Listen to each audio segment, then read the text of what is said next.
شیخ الاسلام ڈاکٹر محمد طاہر القادری رواں صدی کے مجدد ہیں۔ آپ کو اللہ رب العزت نے دین کے جملہ پہلوؤں میں خدمت کی توفیق اور موقع عنایت فرمایا ہے۔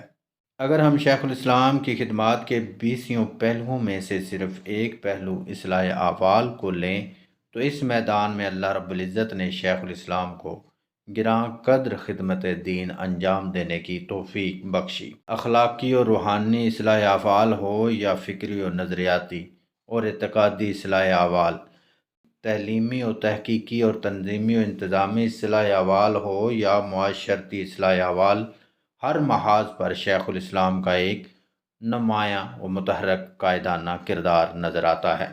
اللہ رب العزت نے شیخ الاسلام کو جن خوبیوں اور محاسن سے مزین کیا ہے، ان خوبیوں کا استعمال بھی انہوں نے انتہائی اخلاص اور محنت شاقہ سے کیا ہے، جس کے اثرات و ثمرات تمام براعظموں میں بسنے والے افراد تک پہنچ رہے ہیں۔ شیخ الاسلام ڈاکٹر محمد طاہر القادری نے تحریک منہاج القرآن کی بنیاد آج سے 4 دہائیاں قبل رکھی۔ اگر اس دور میں طائرانہ نگاہ دوڑائی جائے تو ہمیں معاشرتی اعتبار سے اخلاقی اقدار پامال ہوتی ہوئی نظر آتی ہیں۔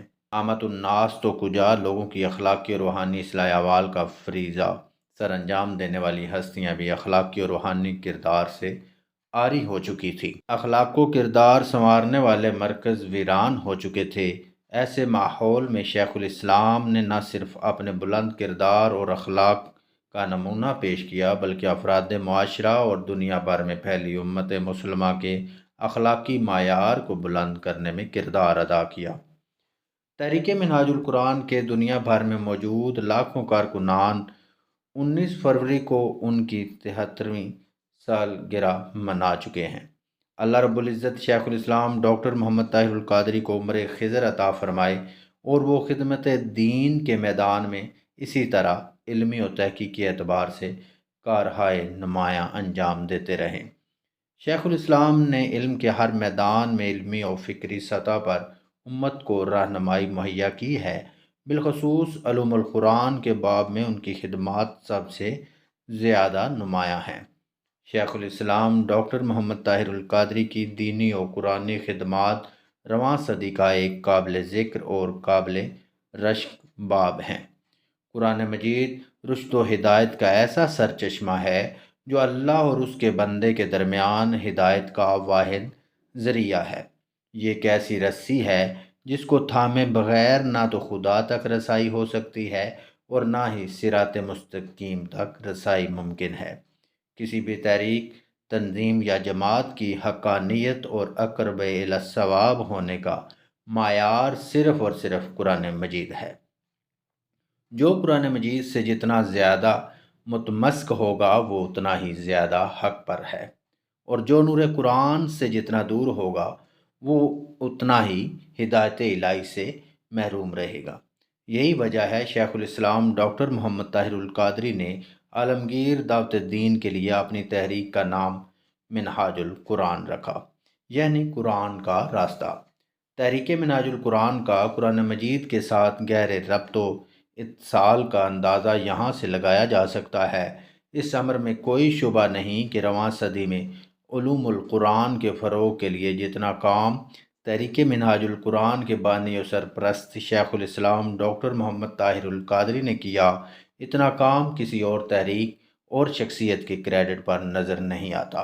شیخ الاسلام ڈاکٹر محمد طاہر القادری نے گراس روٹ لیول تک علوم قرآنیہ کے فروغ کے لیے وفاق سمیت پاکستان کے 4 صوبوں اور آزاد کشمیر میں دروس قرآن کا اجرا کیا۔ شیخ الاسلام نے تحریک کے اہداف 7 میں تیسرا ہدف رجوع الی القرآن کو قرار دیا ہے۔ اس کا مطلب ہی یہ ہے کہ اللہ اور اس کے رسول صلی اللہ علیہ وآلہ وسلم پر ایمان کے بعد ہمارا بنیادی دستور صرف قرآن مجید ہوگا۔ شیخ الاسلام کی فکر کا بنیادی امتیاز یہ ہے کہ آپ نے امت کے ہر مرض کے اسباب کی تشخیص کر کے اس کا مناسب علاج قرآن مجید سے تجویز کیا۔ آپ کے نزدیک قرآن مجید سے انحراف ایسا مرض ہے جس نے امت کی علمی، فکری، نظریاتی، سیاسی، معاشرتی، معاشی، تعلیمی اور ثقافتی و تہذیبی بنیادیں کھوکھلی کر دی ہیں۔ علوم القرآن کے باب اور خدمت دین کے تناظر میں شیخ الاسلام نے قرآنی فکر کو عام کرنے اور اسے علمی اساس مہیا کرنے کے لیے قرآن مجید اور علوم القرآن پر متعدد اور نہایت وقی کتب تصنیف کی۔ تشنگان علم ان قرآنی حقائق کو معارف اور اسرار و عوامس تک آسانی سے رسائی حاصل کر سکتے ہیں، جو ان کتب کے بغیر بہت مشکل ہیں۔ بانی تحریک نے انتہائی عرقریزی اور محنت شاخص کے ساتھ علوم القرآن پر نہایت مفید لٹریچر تیار کیا، جن میں عرفان القرآن، قرآنک انسائکلوپیڈیا اور اب دا مینیفیسٹ قرآن سمیت 24 سے زائد کتب شامل ہیں۔ شیخ الاسلام کے علمی، تحقیقی و فنی محاسن کا تذکرہ کیا جائے تو شرق و غرب کے علمی حلقے آپ کے اعلیٰ اور بے مثال کام اور مقام کے معترف ہیں۔ ان کا بنیادی وصف یہ ہے کہ وہ ہر علمی نقطہ ٹھوس، جامع اور قاطع دلائل کے ساتھ بیان کرتے ہیں۔ انہوں نے قرآن اور حدیث رسول صلی اللہ علیہ وآلہ وسلم کو ہر دلیل کا محور و مرکز بنایا۔ مضبوط استدلال کو اپنی شناخت بناتے ہوئے محققانہ، مدبرانہ اور مفکرانہ انداز سے علمی نکات بیان فرمائے۔ اسی بنا پر اپنا ہو یا غیر، ہر کوئی مجدد رواں صدی ڈاکٹر طاہر القادری کی علمی ثقافت، تحقیقی وجاہت اور فکری صائبیت کو تسلیم کرتا ہے۔ شیخ الاسلام ڈاکٹر محمد طاہر القادری کی ہمہ شخصیت کا یہ کمال ہے کہ وہ بے یک وقت مختلف محاذوں پر مصروف عمل رہتے ہیں اور کسی بھی محاذ کو نظر انداز نہیں ہونے دیتے۔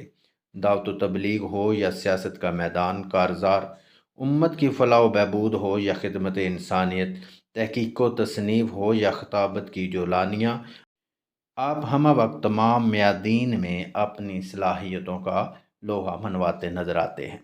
اہل سنت کے بنیادی عقائد میں جہاں اللہ تعالیٰ کی ذات و صفات اور حضور نبی اکرم کی ذات و کمالات پر ایمان رکھنا بنیادی اہمیت کا حامل ہے، وہاں حضور نبی اکرم صلی اللہ علیہ وآلہ وسلم کے صحابہ کرام، آپ صلی اللہ علیہ وآلہ وسلم کے اہل بیت اطہار اور اولیاء اعظام سے محبت و تکریم بھی اہل سنت کے شعائر میں سے ہے۔ شومیہ قسمت آج ایک سوچی سمجھی سازش کے تحت اہل بیت اطہار کی محبت کو اہل سنت کے عقائد میں باعث نزاع بنایا جا رہا ہے۔ ان حالات میں ان ذوات مقدسہ کی محبتوں کو از سر نو اجاگر کرنا اور ان کے فضائل و کمالات کو قرآن و حدیث کی روشنی میں بیان کرنا نہ صرف وقت کا تقاضا بلکہ ایمان کا جزو ہے۔ مجدد رواں صدی شیخ الاسلام ڈاکٹر محمد طاہر القادری امت مسلمہ کو درپیش دیگر مسائل کی طرح مرور زمانہ کے سبب پنپنے والے باطل عقائد کی اصلاح کا بیڑا بھی اٹھائے ہوئے ہیں۔ انہوں نے قرآن و سنت اور سلف و صالحین کی تعلیمات کی روشنی میں دلائل سے امت میں اصلاح کا یہ مجددانہ کردار بھی بحسن خوبی انجام دیا ہے۔ شیخ الاسلام ڈاکٹر محمد طاہر القادری وہ شخصیت ہیں جنہوں نے خدمت دین اور فلاح عامہ کو تحریک منہاج القرآن کا مرکز و محور بنایا۔ آپ نے جہاں ہزارہ کتب کا تحفہ امت کو دیا، وہاں شاندار ویلفیئر پروجیکٹس کا اجرا بھی کیا، جن سے مستفید ہونے والے مستحقین کی تعداد ہزاروں نہیں بلکہ لاکھوں میں ہے۔ شیخ الاسلام نے تعلیم کے شعبہ میں بطور خاص توجہ دی اور ان کی سرپرستی میں بے مثال تعلیمی ادارے قائم ہوئے، جن میں Minhaj university Lahore, Minhaj education society, نظام المدارس Pakistan, college of sharia and Islamic sciences, Minhaj college برائے خواتین، منہاج ویمن کالج خانوال، الاعظمیہ آغوش عارفین care home, Minhaj institute of تحفیظ القرآن سر فہرست ہیں۔ مستحقین کے لیے free medical dispensaries, ambulance service, free eye surgery camp, بیت المال، فراہمی آب، سستے دسترخوان اور اجتماعی شادیوں جیسے پروگرام بڑی کامیابی کے ساتھ چل رہے ہیں۔ تاریخ اسلام کا ہر دور ایسے مجددین اور شیوخ الاسلام سے مزین رہا ہے جنہوں نے اپنے اپنے زمانے میں پیش آمدہ مسائل کا جامع حل پیش کیا اور مشکلات کے گرداب میں پھنسی امت کو بآسانی باہر نکال کر اپنا فریضہ بطریق آسن انجام دیا ہے۔ اسی مبارک سلسلہ کے تناظر میں جب ہم شیخ الاسلام ڈاکٹر محمد طاہر القادری کی شخصیت اور علمی کارناموں کا جائزہ لیتے ہیں تو ہمیں ان تمام شیوخ الاسلام اور مجددین کے فیوزات کی جھلک مجدد رواں صدی کی ذات میں نمایاں نظر آتی ہے۔